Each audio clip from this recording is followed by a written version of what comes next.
and welcome back to Speaking with Truth and Love and Courage. This is your host Cleine, and today I'm going to be talking about a topic that's quite niche and not often talked about by a lot of people, which is how to respond to others when they mock your faith. Before you viewers say we sound a bit too serious and we preach too much, just saying we're just trying to be real here and we're just trying to relate on the situation nowadays. For this topic, we are joined by my beautiful guests, Phoebe, Zuriel, Valerie, and Sam. Before we begin, I would like to ask, how's everybody doing? I'm doing pretty good, actually. I'm a little bit tired, and you know this type of tired when you're not sleepy, but your brain kind of feels like jello? Yeah, that's where I'm at right now.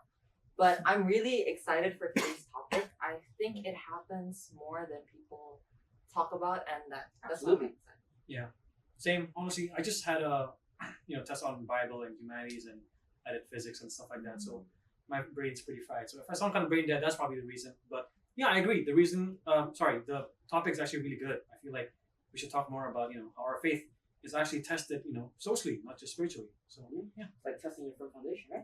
Sure. Yeah. Okay. I also think the topic's really good. I don't think it's talked about enough, especially like in this day and age, especially in schools. We don't really try to discuss this topic at all. Yeah. Yeah, I'm also really looking forward to our topic. Okay. Before we begin, I would like to start with everybody's personal experience as, followers of Christ, right? Everyone here? Yeah. Followers of Christ. I'd like to begin with our experience with this. Have everyone here been mocked or rejected for your faith? Yeah, for sure. I think it happens a lot. I remember once in class we were discussing religion, and I mentioned that I go to church every week. And this guy beside me said, "Wow, that's strict." And he made it sound like it was some type of like torture. And it made me realize that they don't really understand why we do it. For me, going to church isn't just following a rule, it's a weekly reset. And it really hurts me to think that they don't understand why we do it. They don't understand why we go to church. Yeah. I think for me, it's a bit more subtle and not so direct. I think it's more so like people are assuming, oh, you're so holy, you're so, conservative, right? Sometimes when I want to do an exam or a test, for example, and I pray, and I notice that some people are, even rolling their eyes or something like that. And for me, it's not like I'm trying to show off, I'm trying to be, so suchi, but it's just what I do, and it's my faith. And for me, it just helps me focus. And I just think that's the tricky part about being a Christian in this society, right? You have to hold on to what's meaningful, like, for example, praying, but at the same time, you're kind of scared if you're going to feel embarrassed. So yeah, sometimes I catch myself, hesitating when I want to talk about something about my faith, but at the same time, I don't want to be in an embarrassing situation. So yeah, honestly, I really hate that. Nobody wants to be embarrassed. Yeah, sure. Yeah. Sorry. But I think nowadays it's really common to see that trend in young people. And I don't know, do you guys know Aristotle? Yeah. Yeah, so Aristotle talked about this thing, he talked about courage. And he said courage, you have to build courage. And courage is something that you can gain by daily processing, daily practice. And it's like, I guess, a metaphor that, you guys work out? Yeah, sometimes. Okay. Well, when you work out, it's like you're exercising a muscle, Let's say like a bicep curl. Okay. You bicep curl every single day.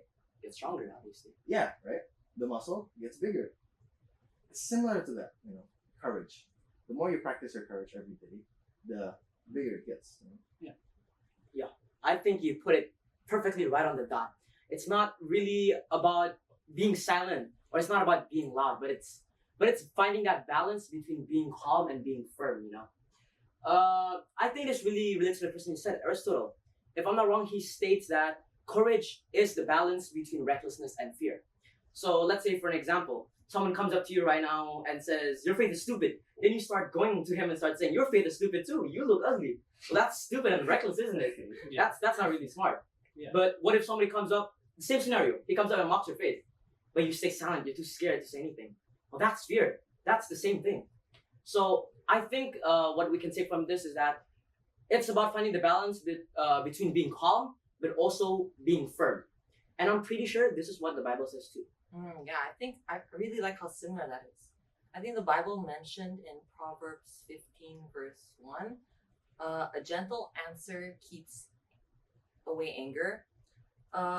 It's not about clapping back. I feel like it's about controlling your tone. And sometimes the answer isn't loud, it's just respectable. And honestly, when you respond gently and when you respond with love, it just catches people off guard. And I think it helps you change the mood of the conversation completely. 100%. Yeah, and I'm pretty sure Jesus showed that too, right? I think he was mocked and ridiculed, and he had like every right to get mad and bite back, but he didn't. And I think that's like the best example of staying calm under pressure, and I wish I had more of that. Honestly, I find it pretty interesting how Aristotle, but Jesus in the Bible, we talk about the same thing when it comes to control, right?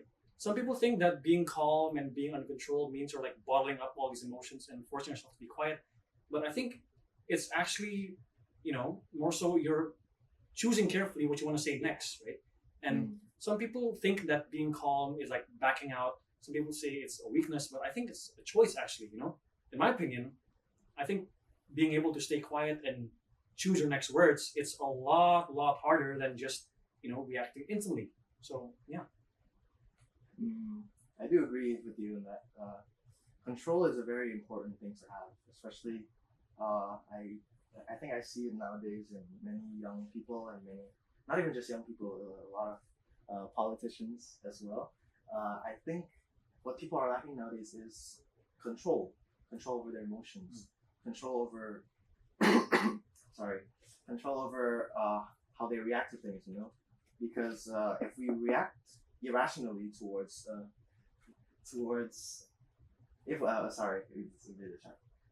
if we act irrationally towards people that come at us with just ignorance and it's just trying to the term rage baiting. Yeah, rage baiting. They're just trying to get us to get mad. If we react irrationally and if we don't take the process to think about how we want to act, we're actually we're giving them what they want. Yeah. That's why we really need to strive to have self-control. Yeah. It's interesting I got all this input from you, but now, what if we were to exemplify right now?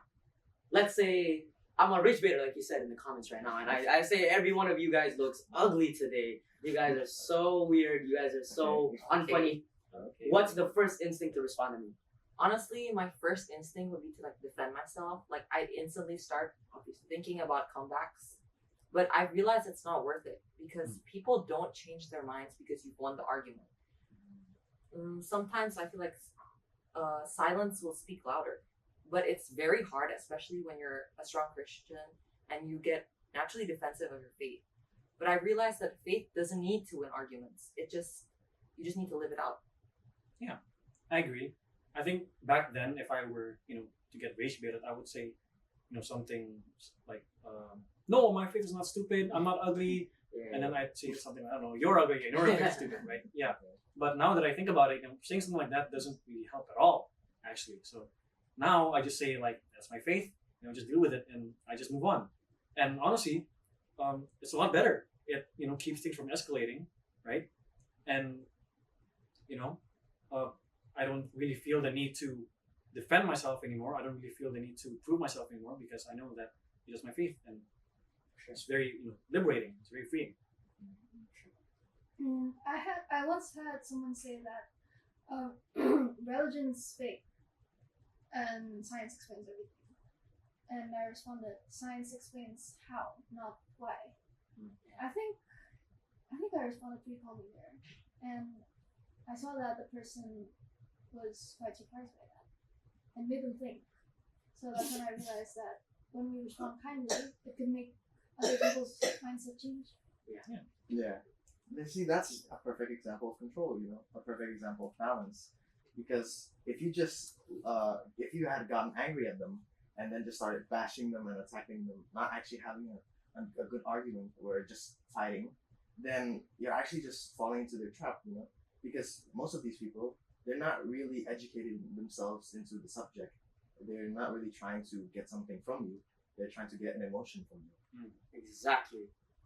Silence, as I would say it, silence is actually very powerful. not everything that we hear or we say deserves a reaction, obviously. Kadang-kadang we have to ask God, ajar ko diam Tuhan, you know? And okay, small break. Okay. Let me ask a question here. When's the last time somebody genuinely asked you, was genuinely curious about your faith? And how did you feel about that? I think it was not that long ago, and I feel like those conversations are actually really, really nice because you can tell when somebody's asking and they're genuinely interested and not trying to argue. Yeah. It's like those moments are where I feel my faith really grow because it reminds me of why I believe in Christ in the first place. Yeah. Honestly, for me, yeah, you can really tell the difference between someone who just wants to debate and someone who actually is curious, right? You know, it feels more like an exchange of ideas and beliefs rather than just a pointless debate, right? And to me, I feel like it's very refreshing when someone is like, "Oh, I didn't think about it that way," and they start to change their mindset. They start to learn new things, and it makes it more like we're building a bridge when we're talking about faith instead of like building walls and then being stubborn and all that. So Yeah, that's when I think faith becomes most alive, when it's shared naturally and not forced. So, what would you say to the viewers listening to this right now? What's one thing you'd tell them if they were facing mockery of their faith? I think I'd tell them to not take it personally because their opinions about you will always say more about them than about you. So like I'd say just keep on being yourself and always be consistent because consistency will speak louder than any arguments ever will. I think for me, you should definitely remember why you believe in your faith in the first place, right? Because you need to always remember the foundation on which you build upon your faith, right? If people are bashing your beliefs, and you don't have a firm foundation, like Cleine said earlier, then you're going to be very sensitive and you're going to be very frustrated when people are attacking for your faith. So I'd say if you hold on to that reason, if you hold on to the foundation of your faith, then no matter what people say, even if people are mocking you, then it doesn't really sting. It doesn't really hurt that bad. I would say that. Yeah, and also be patient. People might not understand now, but how you respond to them with patience, it will impact them in the future. Yeah. And who knows, from our response, they could plant a seed and maybe their faith will grow and they'll come to know Christ. Amen. I guess I could add on to what Val said. Your response. I think it's a very common misconception, but don't confuse silence with weakness. Because just because you're silent, it doesn't mean that you're being weak. It just means you don't want to deal with people that are, you know what I mean? Yeah. Like, you don't want to deal with people that are just there just to try to get you down, make you feel down, or try to incite a reaction from you. I think that's perfectly well said. I believe Aristotle and the Bible completely agreed with this, that the real strength is not what you bark, it's not what you say, but it's something that's internal within you. It's not about how loud you are, but it's how steady you stay in what you believe in.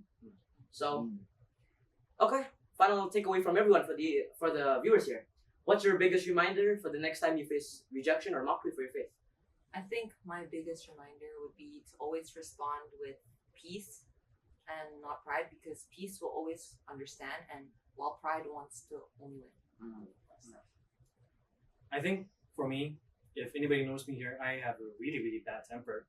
100%. Oh, okay. Anyways, I think for me, I would encourage the viewers to really think about what you say and to not let emotions control you, right?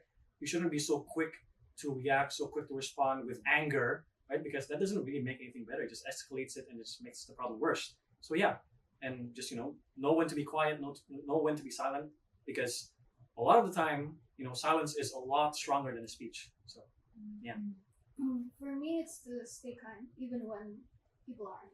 And even if it's hard, kindness always stands out more than bitterness. And it could change someone's whole perspective. Well, I guess lastly, for me, it's I hope that the viewers can learn that we need to have a balance, when we're just having with our emotion. We need to be able to be brave but also calm, firm but also gentle. That is a perfect conclusion. I believe Jesus would have been proud.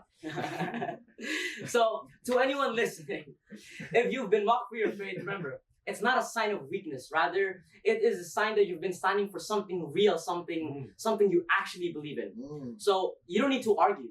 You just need to keep shining. Thank you for listening to Speaking to Truth and Courage. This is your host, Cleine, with Phoebe, Zuriel, Valerie, and Sam. Tune in next time. Okay. Bye. Bye. Bye.